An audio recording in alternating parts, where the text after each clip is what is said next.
వందే మాత్రం. నేను మీ journalist Navatha. Welcome to our political.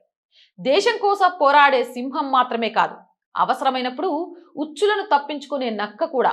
అలాంటి ఆలోచనలు ఉన్నవారే మన దేశ ప్రధాని నరేంద్ర మోదీ. మోదీజీ రాజకీయ శైలిని వేకియ వెళ్లి స్టైల్లో విశ్లేషించారు. అధికారంలో ఎక్కువ కాలం నిలిచేది ఎప్పుడూ గర్జించే నాయకుడు కాదు. అవసరమైతే ఒక అడుగు వెనక్కి వేసి చివరికి మొత్తం ఆటను గెలిచే నాయకుడే మేకియావెల్లి ది ప్రిన్స్. నరేంద్ర మోదీజీ గురించి మాట్లాడేటప్పుడు ఎక్కువ మంది ఒకే మాటలు వాడతారు: బలమైన నాయకుడు, కఠిన నిర్ణయాలు, జాతీయవాదం. గత 10 ఏళ్లుగా ఈ చిత్రమే ప్రజల్లో బలంగా నాటుకుంది. కానీ మోదీజీని అర్థం చేసుకోవడానికి ఈ బలమైన నాయకుడు అనే నిర్వచనం సరిపోదు. ఎందుకంటే ఆయన అసలు బలం విజయాలను సాధించడంలో కాదు, సంక్షోభం వచ్చినప్పుడు దాన్ని ఎలా మలుచుకుంటున్నారనే దానిలో ఉంది. చిన్నది వదిలి పెద్దది కాపాడుకోవడం.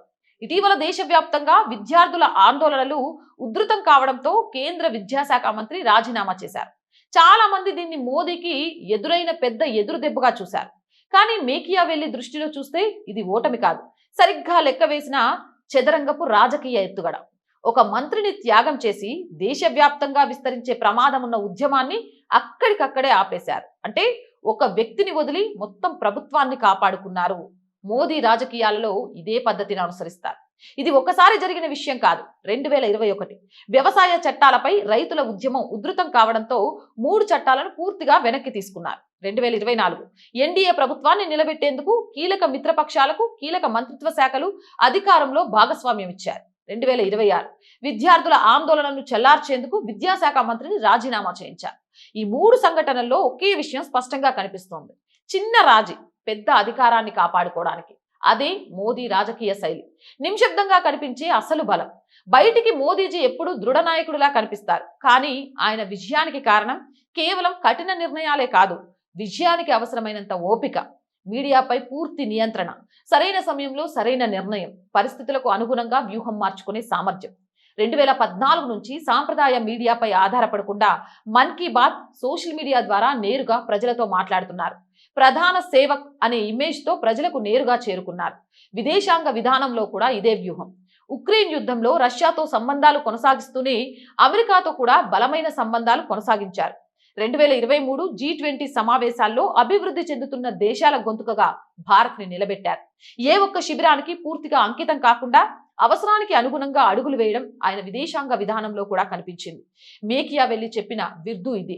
ది ప్రిన్స్ పుస్తకంలో మేకియావెల్లి ఒక గొప్ప విషయం చెప్తాడు: ఎప్పుడూ మొండిగా ఉండే రాజు ఎక్కువ కాలం నిలవడు, పరిస్థితిని బట్టి తన వ్యూహాన్ని మార్చుకునే రాజే నిలుస్తాడు.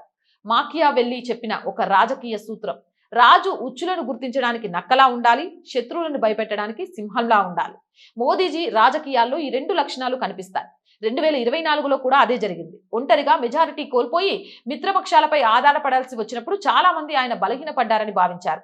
కానీ కొద్ది రోజుల్లోనే మిత్రపక్షాలను తన రాజకీయ వ్యూహంలో భాగం చేసుకొని ప్రభుత్వంపై తన నియంత్రణను కొనసాగించారు.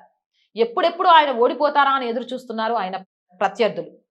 మన మటుకు ఆయన ఎప్పుడూ గెలుస్తూనే ఉంటారు అని నమ్ముతాం. మోదీ రాజకీయ శైలి ఎప్పుడూ ఒకే చోట నిలబడి పోరాటం కాదు, అవసరమైతే వెనక్కి తగ్గడం, చిన్నదాన్ని వదిలి పెద్దదాన్ని కాపాడుకోవడం, చివరి మొత్తం ఆటను తన నియంత్రణలో ఉంచుకోవడం.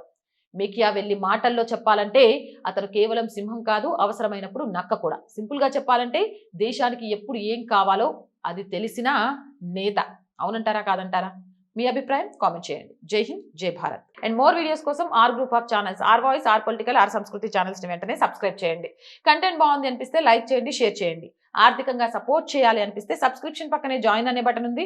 1 to 5 లెవెల్స్ ఉన్నాయి. ఏదో ఒక లెవెల్లో సపోర్ట్ చేయండి. లేదా స్క్రీన్ మీద గూగుల్ పే, ఫోన్ పేతో పాటు అకౌంట్ డీటెయిల్స్ ఉన్నాయి. మీకు తోచిన సహాయాన్ని అందించండి. వ్యాపార ప్రకటనల కోసం 8328500576 నెంబర్ని సంప్రదించండి. జై హింద్, జై భారత్.